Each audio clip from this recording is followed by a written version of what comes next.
All right, we're here. I'm Todd. This is Stewart, and what we want to do is, while we're social distancing, is we still want to encourage people to continue reading through the Bible in the program that we're doing, the Old Testament reading and New Testament reading, some Psalms and some Proverbs. We know you can do that on your own, but we wanted to try to recreate in some way the class that we have on Sunday morning, and so Stuart's going to share some things with you. I may interject some things. We may have a little conversation, kind of like a little uh, table format. Yeah, we'll have our own mini discussion as we go through this. But I think we're close to day 80, which means we're not a quarter of the way through, but we're really starting to make some progress and to see a dent in this goal of ours to read through the Bible. So without further ado, let me turn it over to Stuart, and he'll start us off in our Old Testament reading, which starts in Numbers 22. All right. Verse 21. All right.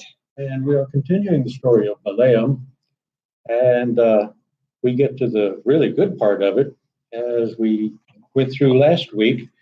There, how's that? A little bit better. Last week, we found that he has been hired as a freelance seer and diviner to come and put a curse on the Israelites who are sitting on Moab's border. And he decides he doesn't want anything to do with that because he's gotten the word from the Lord when he went to pray. And the Lord said, "Don't mess with them. That's my people." Continuing, he discovers that he has gone ahead and gone to take a look at it, but his donkey has better sense than he does. The seer can't see that the Lord has brought an angel to stand in the road. So he's whacking his donkey and trying to get him to move, and the donkey finally turns around and says, "Why are you doing this? Have I ever not obeyed you? Why are you whacking me with your stick?" So the seer can't see. The Lord moves the donkey to speak for the Lord, and then the guy finally sees the angel. And Can I interrupt? you can interrupt. Because I was having a discussion with someone about the story. It's a strange story. It is. We don't even really know who Balaam is. And I think one thing that this points out is that God is communicating with different people. And as I've said a lot, the nation of Israel is God's chosen people, but God is also interacting with others. We saw that with Melchizedek in his encounter with Abram. We see that later in the story of Jonah, where he goes to the Ninevites. And so in no way should we read the New Testament and think that God has nothing to do with the rest of the world. Israel has a very special place, but God is concerned with everyone. And then that statement that the donkey made, haven't I always done what you wanted me to do? Which was, and related to our particular circumstance, someone said, that's kind of what God is speaking to us right now. Haven't I always brought you through? Haven't I always delivered you? And so even these words from the donkey speak some peace into our lives. Mm-hmm. And we say, hey, God, we don't know exactly where you're leading us, but we trust that you've always been faithful. So, and again, God is using a donkey, not just Moabites, but a donkey to open the eyes of Balaam to what his situation really is. Mm-hmm. God has tried to tell him, don't mess with these people. Don't put a curse on these people. These are my people. It's going to be bad. Well, he not only goes, but they go through a long ritual of 7 bulls, 7 rams, 3 series of 7 bulls and 7 rams sacrificed. And every time Balaam comes back to the king Balak and says, no, don't do this. You are not going to win. And Balak is not getting what he wants. So the same message over and over again. Balaam is trying to tell him, this isn't going to work. You're not going to like it.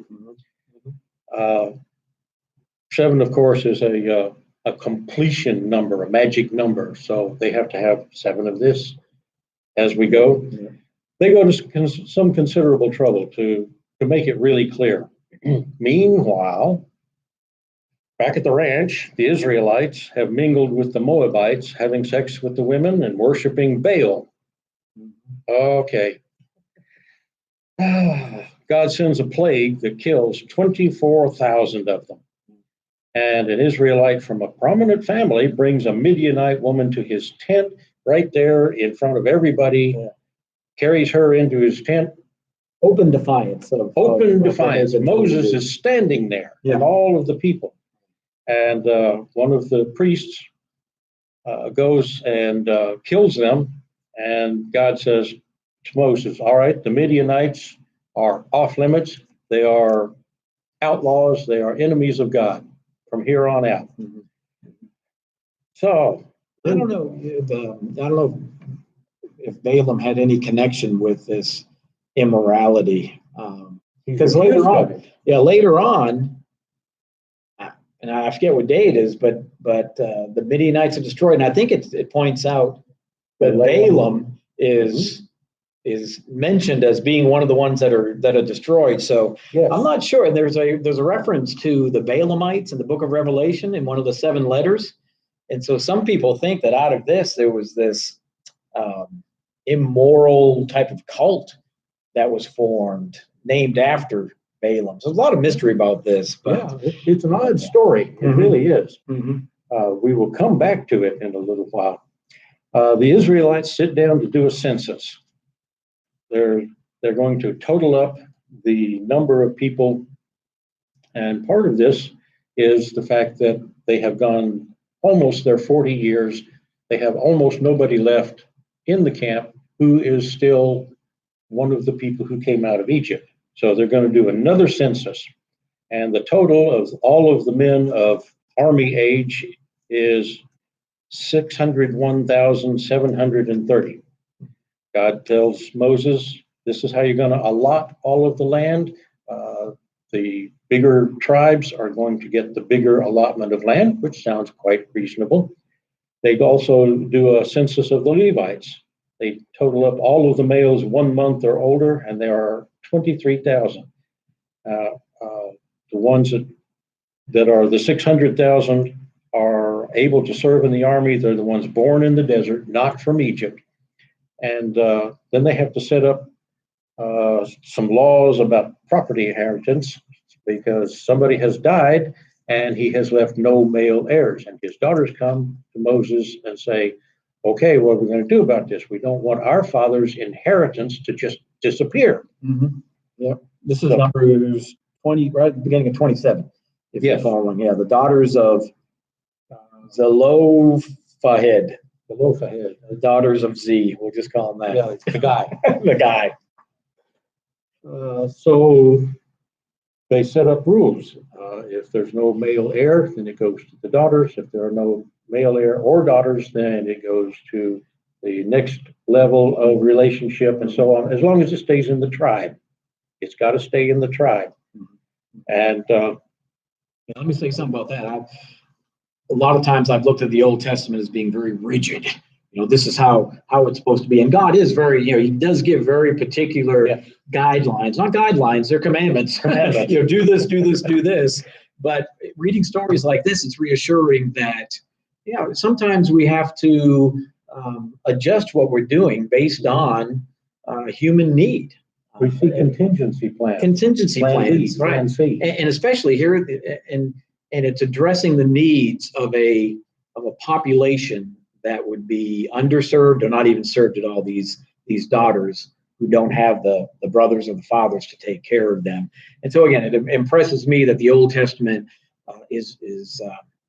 incorporates these contingencies to make sure that the people who don't normally get what they're supposed to get, make sure that those people are served. And so the Old Testament law, it's harsh and it's pretty straightforward, but stories like this remind me that and that approaches my understanding of how we do church and how we live our lives. There are some laws, and we see this in the New Testament too, where Jesus almost condemns those religious people who are so stringent that they're not able to see that human needs to be a consideration in how we live out the law. To do harm. Yes, and when the law does harm to people, then maybe we need to rethink it. Maybe we need to adjust it a little bit to keep that human element in it. Now, they did make sure that the land that would have been allotted to this father was going to stay with his tribe.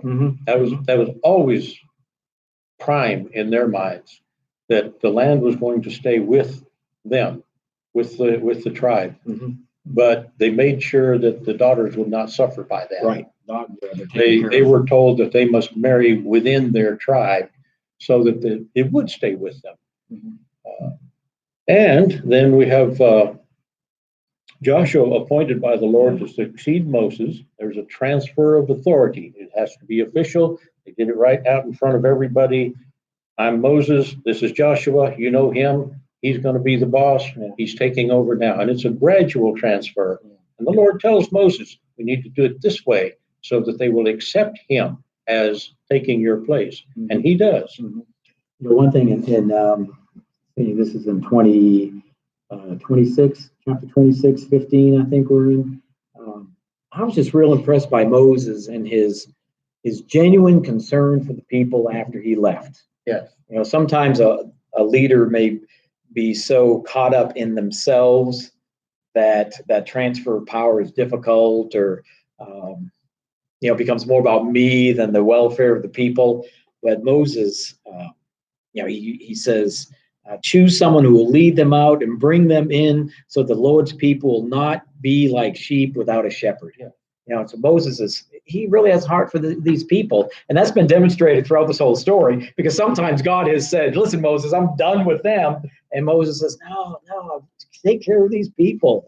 And so and you can understand how Moses and God had that relationship, and why Moses was chosen. There were some really unique qualities about Moses that qualified him to be the leader of the people of Israel.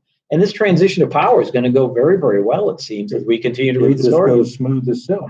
Everything gets passed over, and everything gets taken care of. Of course, we still have some more rules and regulations. Oh, yeah.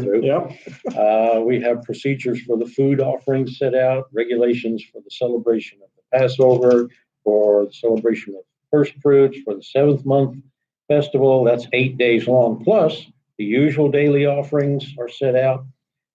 We have regulations for vows by men and women explained, so that if you make a vow, you can't get out of it. And if a woman makes a vow, but she's still living with her father, then he has to say so. If he says it's okay, or if he doesn't say anything, then it goes. She's got the vow.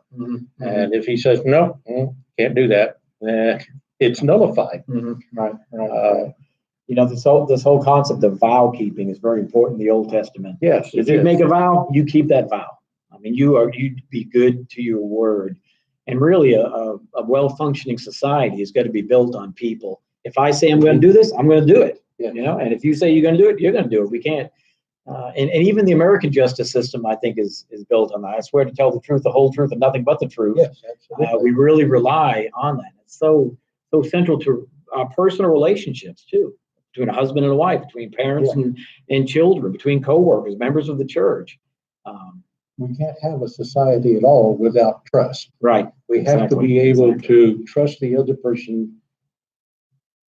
We hope completely, but that doesn't usually work that well. Right. But driving down the street, if you have your turn signal flashing, I trust that you're going to turn. Yeah, exactly. Yeah. And if you don't, I'm going to trust that you're going to go straight on by. Right. So I trust that you're going to stop at a stop sign.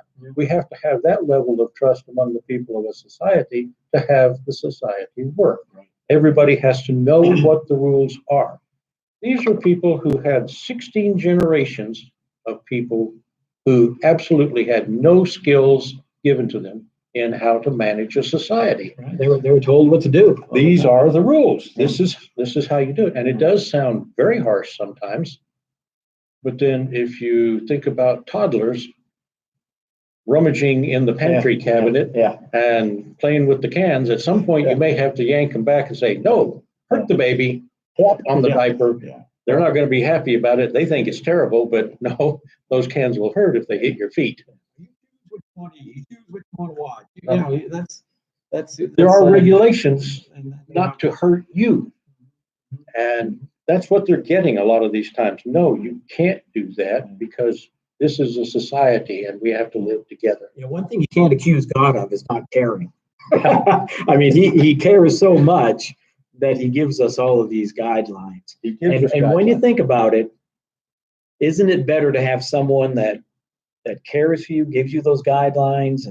And when you talk about God, you're talking about the creator of heaven and earth, so he knows what he's talking about.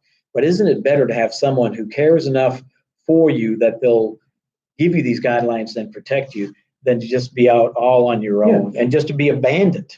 And we handle our own children that same way. Exactly.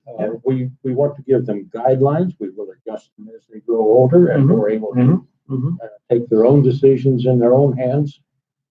And we try to protect them from immature decisions by giving them rules.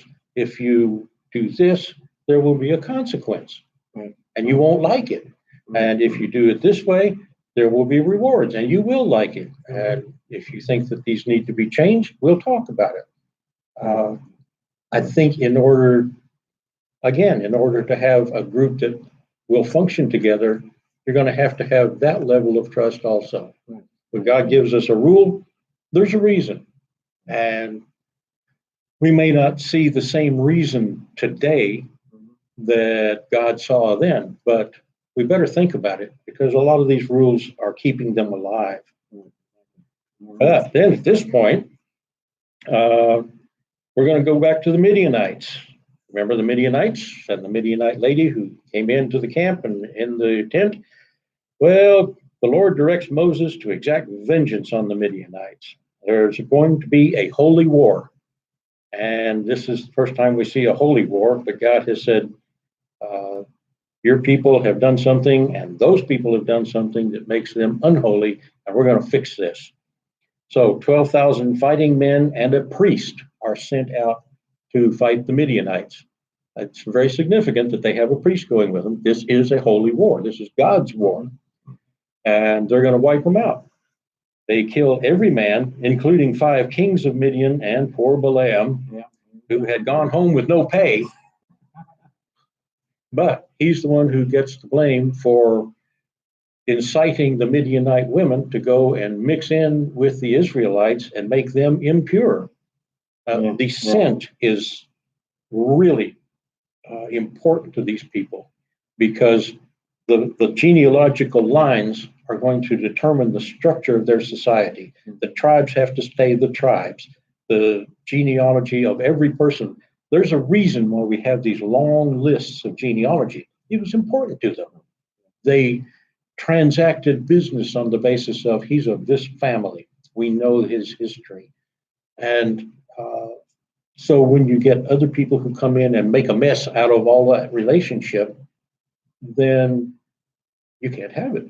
I think there's the concept of purity, to keep the nation pure, worshiping the one true God. All of these other nations had just all kinds of different gods that they were worshiping. It was kind of the God of the day club, or the God of this, God of that. And God realized that when you start intermingling with these other pagan nations, that's going to draw you away from devotion to me, and that's not going to be good for you.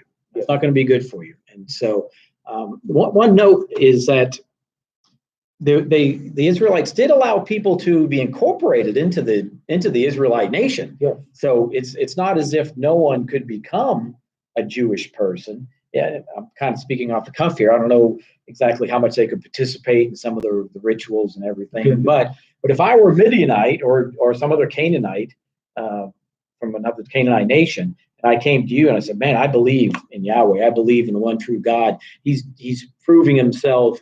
You guys are just whooping people you shouldn't be able to whoop. And I heard the stories about Egypt. I believe in that God, and I want to be with you. I could be incorporated as an Israelite. So again, I think some people have this misconception that if you're not a Jew, no hope for you whatsoever. No, it wasn't like that. But you wouldn't be a member of the tribes, but you would be a believer in the way, and that continues up into the New Testament, right, where Jesus met up with a Roman centurion who was a believer of the Jewish way, and went to the synagogue, and they were acceptable. He couldn't get all the way in, but he was recognized as somebody who was one of God's kids. Right. In fact, we're going to get to Luke here in a little bit. Luke's genealogy, and there are some people, not pure-blooded Jews in that genealogy, which is, again, testimony to what I'm talking about. All right, go ahead, Stuart. Okay. They took all of the women. No word on the talking donkey. Don't know where he went. Yeah, but they took all those. He went to Hollywood. He went to Hollywood. Made some movies. They took women and kids and livestock, anything of value, and they burned the towns right down to the ground. Moses made them. They came back with kids, livestock, women, and made them kill the married women and the boys. What they're doing is they're taking out everyone who participated in the uncleanness at Peor, and B, the boys who might grow up to make a mess out of the genealogies and the tribes.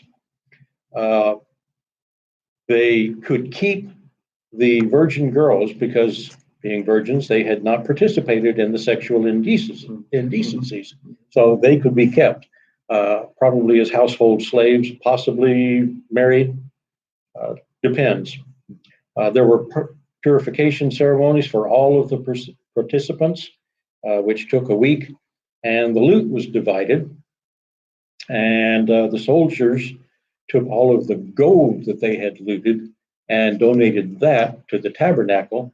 The silver, bronze, lead, zinc, whatever, was all parceled out. Everybody got equal shares, and each tribe, the people who had stayed behind in the community got one portion. The soldiers got one portion. From the soldiers' portion, they gave a portion to God, to the tabernacle, and then the Levites gave a portion to the priests. So everybody gets to share in the victory. Everybody gets to share in the loot. This is a community operation, so everybody participates in that. Then we go to the tribes of Reuben and Gad. They want to settle east of the Jordan River. They look around, they say, this is pretty nice. Yeah, this is great grazing land. We like this. Moses says, well, we got a lot of fighting left in front of us, and you guys agreed to be part of us. So what are you going to do about that? And they said, okay, we'll put our women and children and our livestock here, and if you'll give us these lands, and we, the fighting men, will go out and fight with the rest of you. And when the fighting's done, we'll come back. How's that sound? Again, another contingency is made. A contingency. And so Reuben, Gad, and one half of Manasseh get their lands east of the Jordan. Then we have a list of all of the campsites from Egypt to Mount Hor, which is where they have ended up here. They're all enumerated. Interestingly enough, there are 40 of them. I didn't even notice that. 40 of them. 40 seems to be a number which means a whole bunch of. Yeah. And Aaron dies there at the age of 123. His sons have already taken over operation of the temple, so everything is copacetic.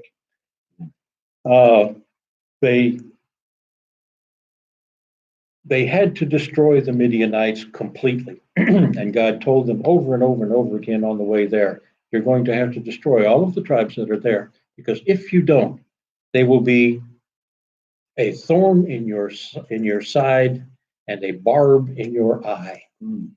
They will be a nuisance, and they will lead you away from me. You will follow these gods made of gold and silver and wood instead of God, the one God who actually listens to you and talks to you. We don't want that. So this is what you have to do. You have to stay separated. He says, you are a holy people. It doesn't mean that we levitate or we glow in the dark. It means we are separated from these others. We are apart. And for the purposes of drawing people into a relationship with God. Yes. I mean, it's not we're holy and we're going to have nothing to do with you. We want to be holy and reflect God's holiness so that other people will know that there's one true God and then as we talked about, can be incorporated into that covenant relationship with God. So we have that special relationship between us and God, the God, and we don't want to mess that up.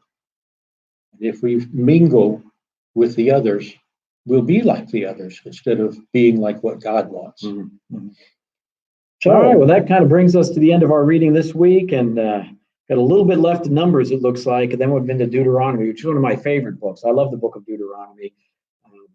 During a marathon, there are some walls that you hit, and I think the first wall that we hit in our Bible reading is Leviticus and Numbers, and so we kind of made it through that wall, and now Deuteronomy, Joshua, Judges, we're going to have some really, I say, easier reading, adventures, and some really great stories. And so if you made it this far, there's going to be some reprieve. Yes. Once we get to some of those prophets, we're going to have some of that. I guess some more. But some interesting. All right, so let's turn over to the New Testament readings, and we'll start with the end of chapter 1 in Luke 1:57. Yeah. Elizabeth has her baby. She names him John or Yohanan instead of Zechariah. They were going to name him Zechariah, but hey, when God tells you what to name your kid, you God tells you what to name your kid, or even if his messenger Gabriel. Right. This is one of the very few times that an angel is named. He very distinctly several times calls himself Gabriel. So this is a little different. There aren't many named angels. Gabriel, Michael, and that might be about it. That might be. Yeah. Hey, not many. Let us know if you find another one. Let us know. They asked Zechariah about it. Of course, Zechariah can't talk because he was not believing Gabriel. And so he writes that his name is John, and suddenly he can speak again. He praises God and prophesies that the boy will be called a prophet of the Most High.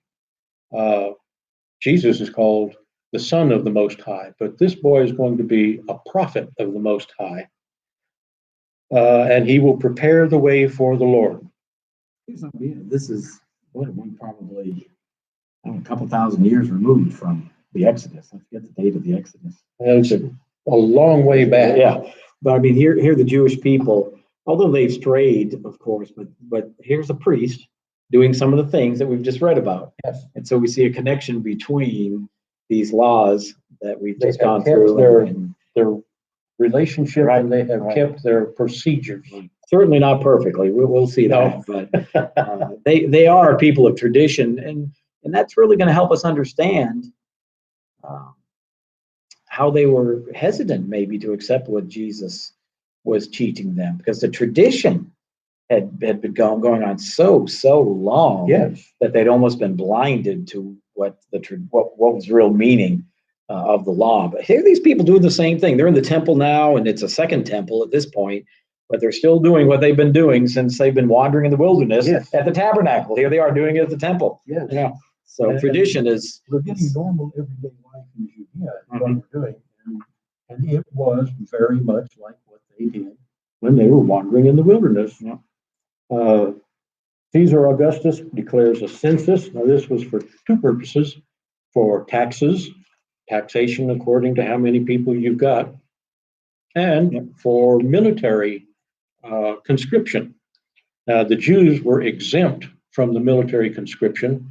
They tried it, and all of the other conquered peoples had to present a certain number of men for military use. But the Jews had this disturbing habit of, on the Sabbath day, they sat down and would not move. This really just did not sit well with Roman commanders, and they could not get them to stop it. So they just said, okay, the whole lot of you, never mind. I'd heard that. So that's not in the Bible. That's not in our reading. That's from I think it's from Josephus, but I'm not sure. Yeah, kind of reminds me of who was the baseball player for the Tigers that wouldn't play on Saturday. That came up. That's probably the 40s and 50s. I vaguely remember. Yeah, and maybe even some Olympic athletes, Jewish Olympic athletes, would not compete on the Sabbath. Just that's totally off topic, but again, Rome's own emperors had to make some concessions to the Jews on a few things. Mm-hmm. You can beat them, but you can't keep them beat, Yeah. and they will not serve in the army. Joseph is of the tribe of Judah, and he's going to return to his tribal land, which is Judah, to Bethlehem, to the city that he was born in, so that he can register. Mary is also of the tribe of Judah. She's going to go and register too. Men and women above a certain age had to register for the tax purposes. And while they are there, Jesus is born. We think about Jesus as being from a very poor family, but that's not at all true. It's never really shown in the scriptures that he is poor. His father is a carpenter. I don't know if you've hired a carpenter lately, but I don't know what the union wage was back then. I don't know what the union wage was back then, but they were not poor. I think that assumption is when they go to the temple and they offer just the pigeons instead of the lamb, and so some people come to that conclusion. Yes, that Mary and Joseph were lesser means than some other people. Lesser than other people. He's young, and so they may not have built the business up, but that's what sons were for. Yeah, exactly. And they also have to present him to the temple a little bit later for his circumcision, and then they have to present him as all males of livestock or human. Firstborn males must be presented to the Lord, and that's when they must bring the lamb or the two pigeons, and he can either stay there as a Levite, but by this time the Levites are numerous enough that they don't really need them, so they would prefer to have the two doves or whatever you can afford. The reason he's born in the stable is there's a crowd in town. Everybody's coming in to register for the census. Yeah. And stables were used for thousands of years as overflow from the rooms of the inn. Inns couldn't be 200, 300, 1,000 rooms. They would be a few rooms in somebody's great big house, and the overflow would sleep in the stable. It was warm and pretty comfortable, probably. Very common. The boy is named as ordered by the angel Gabriel again, and is taken up to be consecrated to the Lord. Simeon is there, and he has been waiting. He has been told by God that he will see the Messiah. Yeah. And so he recognizes that this is it, and he has a song of praise and glorification for God, and thanks God for the Messiah, and gives Mary a little prophecy about the child.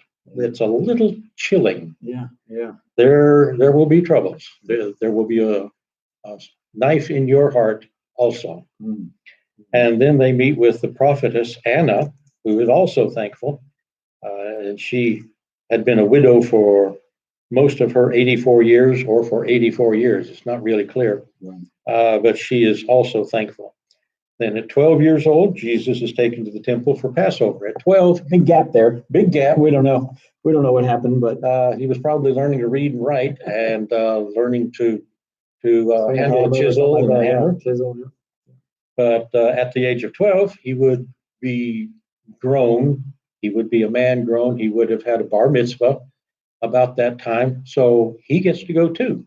In fact, for the Passover and for the other major feasts, all Jewish males were supposed to go to the temple in Jerusalem. We've been reading about that. And we've been reading about that. They're doing it. They're still doing it, yeah.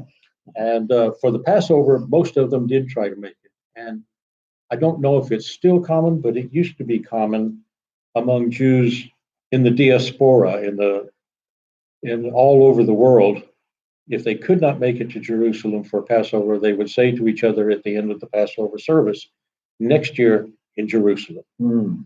Yeah. So still, that calls the Jews to the temple in Jerusalem.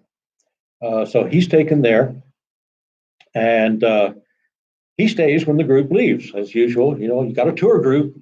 There might have been 40 or 50 of them traveling the road, chit-chatting along as they go. And suddenly somebody notices at the end of the day, where's Jesus? I don't know. What'd you do with him? Was he back there with them? No, he's not there.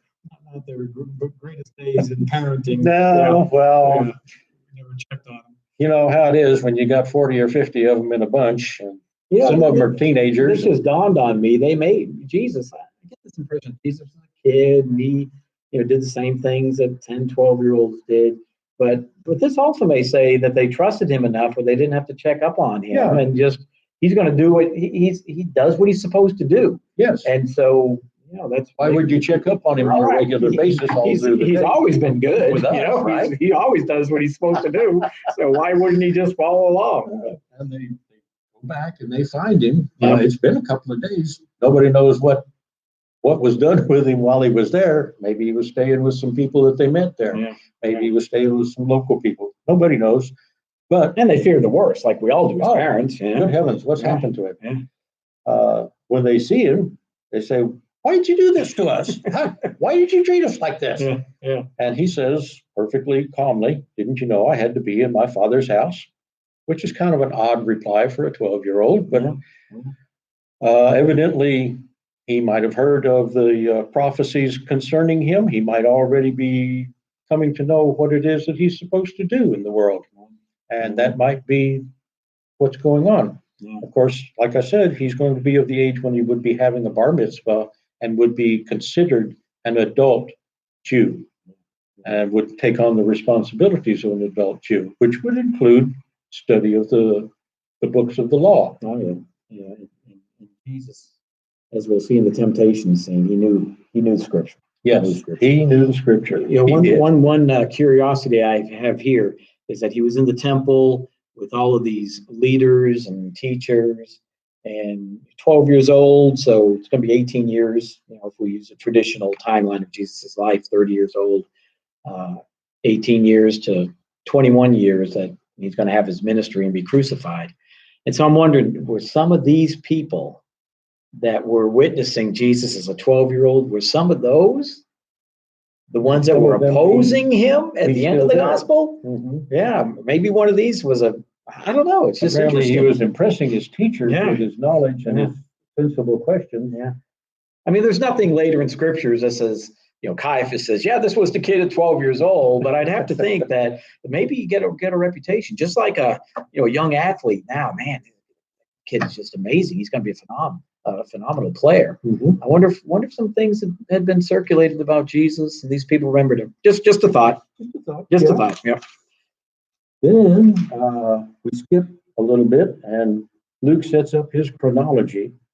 It was usual in Greek histories, and Luke is writing a Greek history, sets it up in the traditional literary way. He says, this is the timeline I'm talking about. And he's referring to rulers, both Roman and Judean. And he says, in this time, John is going to start his ministry at about AD 25 or 26. He uses some, and these are verifiable historical markers outside of the Bible, the 15th year of the reign of Tiberius Caesar. And so the Gospels always present themselves as a historical record. They're theological, but they're rooted in history.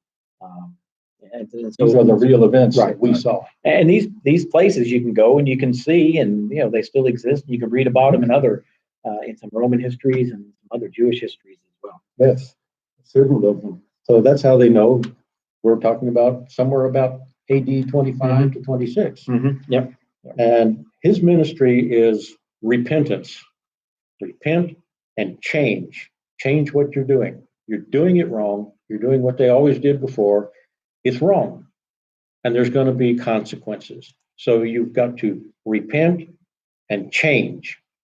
And that is the core of his ministry from start to finish. Mm-hmm. There's going to be coming wrath. He's preparing the way for the anointed one. It's an interesting phrase, preparing the way. In those times, if the king or the local ruler was about to visit your town, you might send a crew out to improve the road a little bit, just to get him in a better mood when he got there. You might paint a few houses. We still do that. And that's what he's doing. He's preparing the way for the one who is more important than he is. He makes it very clear. He is not the one. He is the one who's preparing the way. And he comes to say, you need to get straight because he's coming. So he also preaches against Herod Antipas. Herod is one of a large and rather nasty family of Herods. There were 4 or 5 of them, plus brothers and nephews, and Grandpa was probably the worst of them all. It was not a good one among them. Not a good one among them, but he was really something. He was the one who had built the Second Temple, or had improved. Right. Solomon's temple. Right. But Solomon's temple was very small compared to what Herod did. Yeah. And the Second Temple that was built by Nehemiah, they still were operating out of it, and Herod came in and spent piles of money. Yeah, this was not Solomon's temple. That was destroyed in 586, right? So this is the Nehemiah temple. The Nehemiah temple, which was much enlarged, had a golden dome on the top with gold leaf all over the dome. It was very famous and very spectacularly wondrous, but the family was horrifyingly nasty. And John was preaching against this particular Herod because he had married his brother's wife. Brother was also named Herod. Not this Herod, but that Herod. And both of them were sons of Herod the Great, the really nasty one. But marrying your brother's wife was contrary to Jewish law. These were Jewish, supposedly Jewish kings. They wanted to appear Jewish because they were kings set up by the Romans, puppet kings, who were set up over Jewish populations, and they wanted to appear Jewish. So if you want to appear Jewish, you don't marry your brother's wife. Well, John gets locked up, and before he's imprisoned, Jesus is baptized. The chronology kind of gets a little unclear here in this part of Luke. It's a little clearer in some of the other. Right, and in the Gospels, I think it's pretty well accepted that on the broad scale, it's chronological, but some of the material is arranged topically. Yes. And so, we just have to be aware of that. And we even see that in literature today. Oh, yeah. You could jump back and forth from one time period to another to tell the story. Yeah. So, we have to go back to the War of 1812 to explain this. Right. Flashbacks.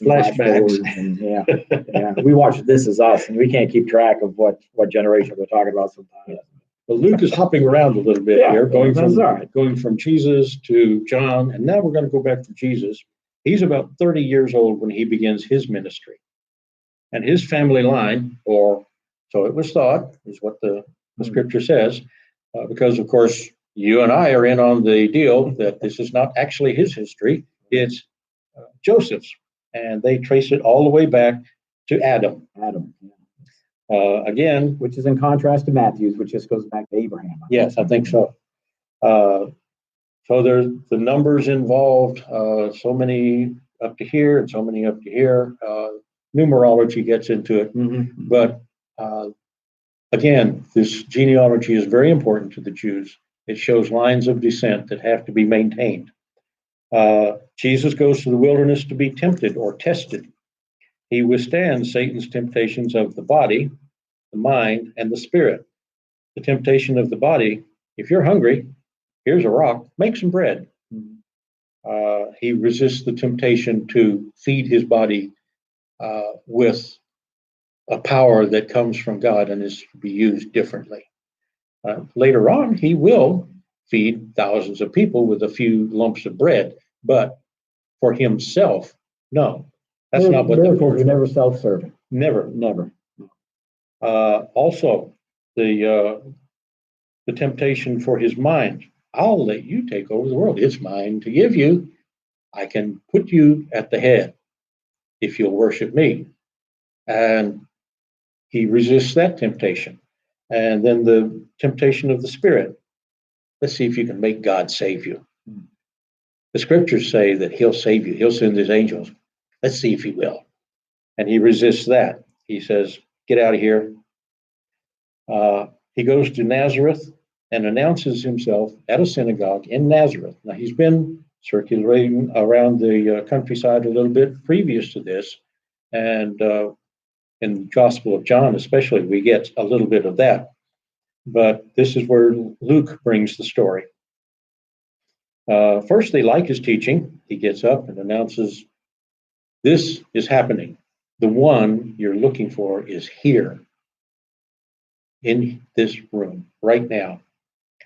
Well, that kind of set them on the edge of their seats, but then he tells them that because they know him so well, because they know him as a human, they can't accept him as a son of God. And he says other people are going to get the blessings that you're not. You're going to say to me, "Heal yourself. You can heal these other people. Let's see you do one." He says, "Mm-mm." Over and over again, when he does miracles of healing, he tells the people, "Your faith has healed you." He tells these people, "You don't have the faith, and you're not going to get the miracles." Well, that does not go over well. They run him out of town all the way to a cliff right outside of town, and they're going to throw him over it. And he turns around, backs them off, and just walks through them and leaves. Almost miraculously in and of itself. Yes, evidently the very force of his personality is enough to push them away. Then he goes to Capernaum. They believe in him, and they are given miracles. He heals Simon Peter's mother of a fever, and others are healed of sicknesses and devils. So we get this contrast between, you think I'm just a guy. You think, yes, I am the son of Joseph, the carpenter. My mother, my brothers and sisters, you know them. But you can't believe that God can do this through me. So you don't get it. If you have faith, you can get it, but you don't. So he starts preaching there in Capernaum, and he gets up in a boat. It was customary to sit down when teaching. And you'll notice that in the synagogue in Nazareth, he stands up to read, he sits down to teach. So he gets in Simon's boat, sits down at the bow, and teaches for a while. And then he tells Simon, "You guys take your boat out there, let your nets down again." Simon says, "Dude, we have been working all night. We are so tired, and we caught zip. But because it's you, because we know you, okay, we will do this." Yeah, I love that expression. Because you say so. Because you say so, I will let down my nets. and they do. And they catch so many fish, they get their co-workers in the other boat to come out and help them out, and they nearly sink both boats. Yeah. And this really blows their minds. And Simon and James and John get recruited as the first disciples. He says, "You come with me. You're going to fish for people." They do have a little bit of prior acquaintance with Jesus. This is not the first time he's seen them. And in John chapter 1 and chapter 2, there are incidents that show that they have seen him before. What this really starts to point up is that our obedience to God, even when we don't want to, even when we don't understand, even if we don't like it, if we do it anyway, God will reward us for that faith. And if we won't do it anyway, we won't get that reward. The reward will be far more than we ever thought. Peter and John and James did not think, okay, we'll get something. This guy, maybe, I don't know, let's try it. They weren't expecting anything, but what they got was far more than they ever understood that they could get. And later on, this pops up. We hear Paul say, "You don't receive because you don't ask. Ask, ask. He's got more than you can understand. More than you can ask or imagine. Ask or imagine." So this begins to enter into Jesus' teaching here. Obedience. Do what I tell you, it'll work. If you don't believe in me, it won't work. And I think this is, all of these miracles have a spiritual aspect to them as well. And I think this is almost a preview of what his kingdom is going to be like. Because we've been looking at the book of Acts, been preaching through the book of Acts, and that's what happens. I mean, who would have believed? Who would have believed this many people would be brought in? So, all right, we've kept you long enough, I think, and appreciate you tuning in, and continue reading. We'll pick up with the end of Numbers and continue in, I guess, Luke chapter 5. Yeah, Luke chapter 5, and we'll come back next week and do the same thing. Yeah. Is that a deal? Come on back. All right, I'd shake your hand, but we're not supposed to, so I'll just wave to you. We can all wave to you. All right, God bless. Have a great week.